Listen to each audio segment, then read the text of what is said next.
Hi everyone, I hope you're all doing well. As you can see in front of me, the tank looks dramatically different. I'm going to talk about why the tank has changed visually in a few minutes, but first I want to talk about where I've been in terms of content. So I was putting out a lot of content, and then there were some things that happened to a few of the snails which put a stop on me putting out content, because those things are not things that I consider appropriate to share. They're graphic in nature, and it just was not it's not. There are certain things I like to make videos about, and certain things I don't think are appropriate to make videos about, and loss of life is one of those things. So, unfortunately, Seraphine, the ivory mystery snail, Madeline, the gold mystery snail, and Reginald, my black mystery snail, all passed away. And the reasons behind why they passed away are kind of complicated. With Reginald, he just died of old age. And his death, as much as I miss him, his was the least traumatic. But with Seraphine and Madeline, unfortunately, they escaped from the tank.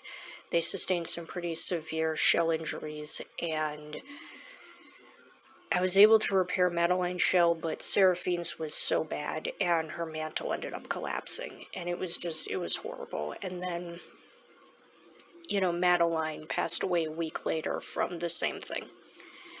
And it was a horrible situation. And on top of that, all of the ramshorn snails unfortunately passed away as well. And even though before they had died, Seraphine and Madeline had laid a few clutches of eggs, I did incubate those eggs and they did hatch, but unfortunately none of the babies made it. And that's not uncommon with mystery snail offspring, to have mass die off or to have them all die off. That's actually extremely common, and I was prepared for that. I purposely would not let myself get attached to the babies because of that. I mean, it still sucks, but it doesn't suck as bad as what happened with the other three. So, that's what's gone on. And the tank just was not doing well. Like, I thought I had set it up really well from the start, but it just was not doing well. Plants were not thriving. It was a complete ecosystem crash. And I was surprised at myself, because I am an experienced aquarist, even though this is was only my second Wallstad tank. I've maintained freshwater tanks for, I want to say, about 14 years now, so I'm not new to this. And for this tank to just not thrive the way I had hoped it would thrive is just shocking to me. I do, looking back on it, I know why it didn't do as well as it did. There were too many water changes, the substrate wasn't good enough, it was overstocked, like, it was never going to work. So, now, the current inhabitants, as you can see, Kingsley, through everything, is perfectly fine. He's doing his thing. And Aubergine is over here. Aubergine is also doing his thing. And I don't know how well you can see him back there, but Chesley is at the top of the Java ferns, on top of the driftwood over there. He's tucked in. He's a little annoyed at being moved into this tank, so that's the way he is. He takes it personally whenever he's touched, so he'll sulk somewhere for a while, and then he'll get over it, and he'll, get active just like Aubergine did, like as if nothing happened. That's Chesley for you. That's his personality, whereas Aubergine is like, oh, new stuff to explore, okay, cool. I mean, if you see here, there's a lot of biofilm. I don't know how well the video can really show it, but that white patch next to the turtle ornament, that's all Chesley digging. He dug up that entire spot. earlier, so he's been active in here. So, yeah, so they're in here. I'm not adding more animals. If I add anything more to this tank, it might be... I'm considering Otocinclus because of how small they are and how low of a bioload they supposedly have, but I'm not going to add them until I've done more research and really consulted with people, because they're not as common in the aquarium trade as other catfish in a sense, so that's why I'm looking into it more. But for right now, it's just these three who are going to be in here. And I really want the tank to be completely, fully planted, sorted out before I add anything else in here, anything like that, if I add anything else in here, because it doesn't need to have anything else living in here. And there will be more plants. It's sparsely planted right now, just because I'm waiting for plants to arrive. There's 4 Java ferns in here and moneywort at the moment, plus the dwarf water lettuce up there.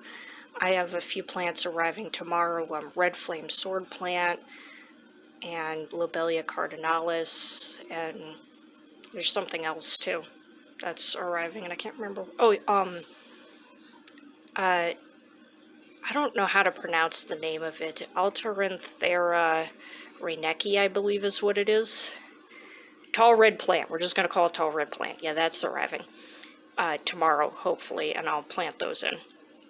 And I have Java moss coming in as well. I'm just going to tie it to the ends of most of the driftwood, like this piece, this stalk here, these stalks right here.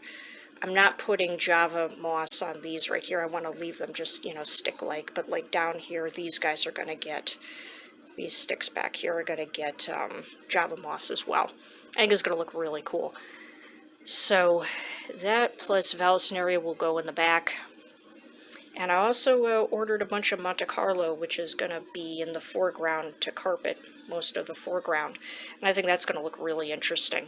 So, yeah, as far as floaters is concerned, we're just going to stick with the dwarf water lettuce. I have good luck with it, and I love when the roots grow all the way to the bottom. I like really heavily planted, lush, heavily grown Wallstad tanks. I think they look amazing like that. So that's what's coming. Hopefully I don't have any plant die-off this time. So far, none of these plants are melting. The moneywort has been in here for 3 days, and they are doing perfectly fine, which is shocking to me. But they've been in here since Saturday, and it's now Monday, and they are fine. And in the previous setup, plants were dying after like a couple days. So the fact that they're doing all right says a lot. If you're curious about the substrate, this is...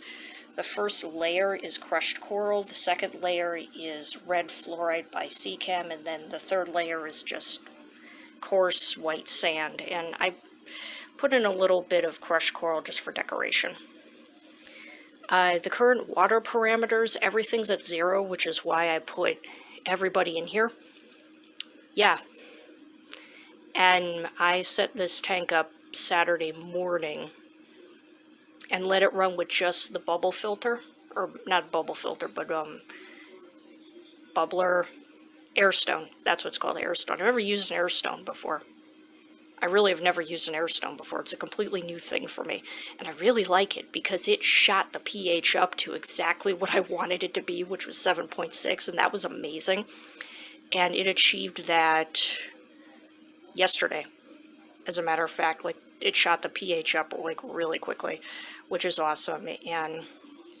But I didn't put them in on Saturday. They've only been in here since this afternoon, today, Monday. So yeah, but yeah, water parameters are all really good, and yeah, so that's basically that.